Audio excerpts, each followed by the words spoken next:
Welcome back to the channel of DS Gupta. কেমন আছো তোমরা সবাই? ভাবছো আজকে খালি একটা ফটো দিয়ে ভিডিও করছি? না না, এগুলো হচ্ছে মোচার চাপ, আর এখানে হচ্ছে গিয়ে lemon tea without sugar but with honey.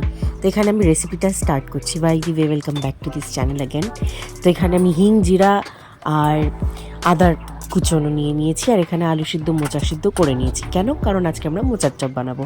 তো সর্ষের তেলের মধ্যে আমি গরম করার পর হিং আর জিরা ফোড়নটা দিয়ে দিলাম, আর এক্ষুনি আমি এর মধ্যে এই কুচনো আদাটুকুও দিয়ে দেব। খুব সহজভাবে আজকে আমি বানিয়েছি।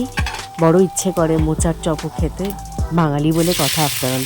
তো এখানে এই যে সিদ্ধ করা আলু আর মোচাগুলো একসাথে আমি এখানে হালকা হালকা স্ম্যাশ করে দিয়ে দিয়েছি, কারণ এগুলো ভালোভাবেই স্ম্যাশ এখানে হয়েও যাবে ইনফ্যাক্ট, বিকজ দুটোই বয়েলড আছে ভালোভাবে। তো এগুলোকে একটুখানি সাঁতলে নিয়ে আমরা মশলাও দিয়ে দেবো। মশলার মধ্যে কি কি? ওই হলুদ গুঁড়ো, নুন গুঁড়ো, ধনে গুঁড়ো অল্প সামান্য, আর জিরে গুঁড়োটা একটু বেশি, লঙ্কা গুঁড়ো। এখানে আমি চিনিটা প্রথমে ইউজ করব না, আমি একটু টমেটো কেচাপটা দেবো, চিনিটা একটু পরে গিয়ে ইউজ করব। তো তোমরা দেখতেই পাচ্ছ আমার এখনই জিভে জল চলে আসছে। ভালোভাবেই বানিয়েছিলাম, অ্যান্ড বাই গডস গ্রেস ভালোই হয়েছিল। তো এখানে এগুলোকে ভালো করে মিক্স করে দিয়েছি। এবার এর মধ্যে আমি গ্রেডেড নারকেল, তোমরা চাইলে, আমি এখানে নারকেলের পাউডার দিয়েছি, মানে কোকোনাট পাউডার। তোমরা চাইলে নিজেরা নারকেল কুড়িয়ে এরকম করেও করতে পারো। আমি এইভাবেই করি, তাই আমি এটা তোমাদেরকে শেয়ার করলাম। যারা জানতে না তারাও হয়তো ইজিলি করতে পারবে। অবশ্যই এতে একটু গরম মশলা দিয়ে দিও। আমি একটু চেক করে নিলাম, এবার আমি মিষ্টিটাও দিয়ে দিচ্ছি। তো দেখো, বাড়িতে এইসব জিনিসগুলো বানিয়ে নিলে নিজেদেরও একটা অ্যাক্টিভিটিস থাকে আর ভালোও লাগে। তো এখানে আমি অল্প একটু ঘিও দিয়ে দিলাম, দেখতে পাচ্ছ। হ্যাঁ, স্পিডে রেখেছি কারণ তোমরা বোর হয়ে যাও, তোমরা পুরো ভিডিও দেখো না। যাই হোক, এবার এখানে আমি এগুলোকে আলাদা করে নিচ্ছি। এখানে আমি ব্রেড ক্রামস ইউজ করব। তোমরা দেখে নিচ্ছ যে আমি ব্রেড ক্রামস কতটা মতন দিচ্ছি।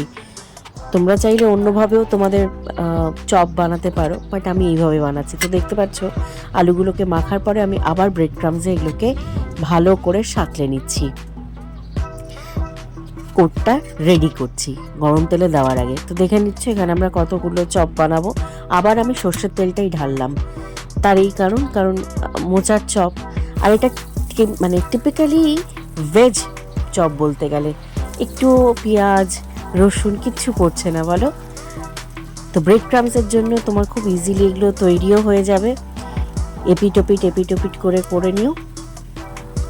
বিশ্বাস করবে কিনা জানি না, কিন্তু দারুণ খেতে লাগছে। হ্যাঁ, আমি টিস্যু পেপারে ফ্রাই করলে এই জিনিসগুলো পাকোড়া টাইপের, আমি একটু টিস্যু পেপারে অয়েলটাকে অ্যাবজর্ব করিয়ে নিই। তো এখানে এইসব করে নিয়ে তোমরা চাইলে কাসুন্দি দিয়ে খাও, মুড়ি দিয়ে খাও। আমি টমেটো কেচাপ সাথেই অ্যাকাস্টামড, তো আমার ভালো লাগে না কাসুন্দি আর এই ফ্লেভার্সগুলো।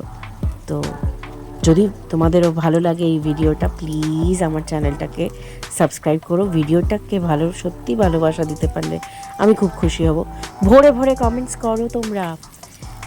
আমি আজকাল খুব লিমিটেড ভিডিওস দিতে পারছি, but please, I still am working on my channel. আর এখানে আমার এটা আমি একটু এনজয় করি। Thanks, by.